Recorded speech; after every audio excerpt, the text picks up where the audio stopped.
السلام علیکم ورحمۃ اللہ وبرکاتہ، نحمدہ ونصلی علی رسولہ الکریم، اما بعد فاعوذ باللہ من الشیطان الرجیم، بسم اللہ الرحمن الرحیم، رب اشرح لی صدری ویسر لی امری واحلل عقدۃ من لسانی یفقہوا قولی۔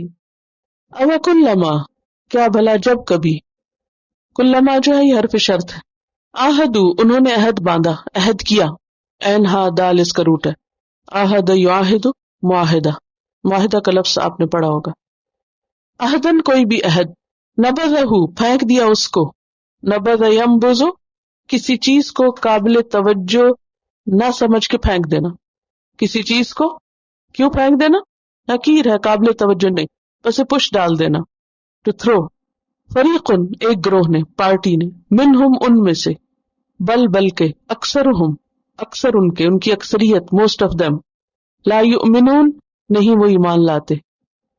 اب کلما عاہدوا عہدا، ان بنی اسرائیل کا حال یہ ہے کہ انہوں نے جب بھی اللہ سے کوئی وعدہ کیا، جب بھی کوئی وعدہ کیا، نبذہ فریق منہم تو ایک گروہ نے اس وعدے کو پھینک دیا، بل اکثرہم لا یؤمنون بلکہ اکثر ایمان نہیں لاتے۔ یہ کون سا عہد تھا جو انہوں نے کیا تھا؟ ایک عہد اللہ سے کیا تھا اور ایک عہد نبی صلی اللہ علیہ وسلم سے کیا تھا۔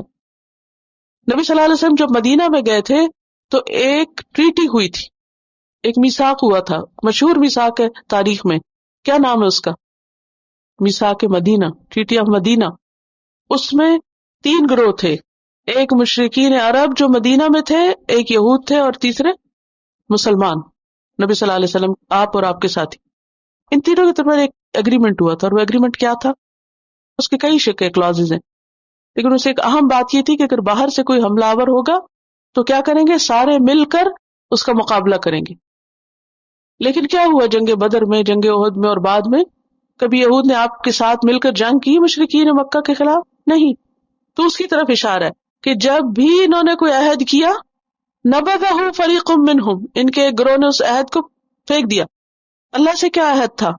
وہ پیچھے جو گزر چکا، اور پھر ان کے پیغمبروں کے زمانے کے آنے والے نبی کو مانیں گے، ایمان لانے کا وعدہ تھا۔ فرمایا کہ بجائے اس کے کہ یہ عہد کی پابندی کرتے، ان کے ایک گروہ نے جو ان کے سردار تھے، لیڈر تھے، انہوں نے عہد کی پابندی نہیں کی۔ اب یہ ہے کہ پوری قوم میں سے پہلے تو لیڈرز کو پکڑا، پھر کہا بل اکثرہم لا یؤمنون بلکہ ان کے اکثر نہیں ایمان لاتے، پھر عوام کو بھی کہ وہ بھی ساتھ دے دیتے ہیں۔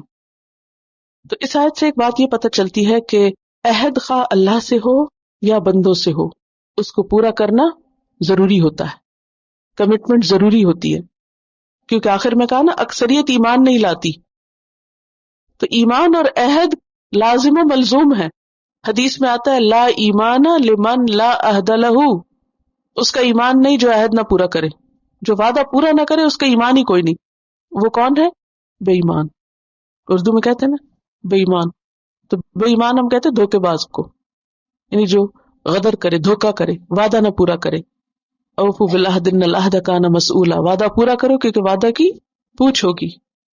اور منافق کی علامتوں میں سے کہ وعدہ کر کے اس کو توڑ دے۔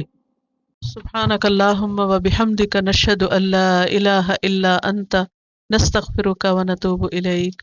السلام علیکم ورحمۃ اللہ وبرکاتہ۔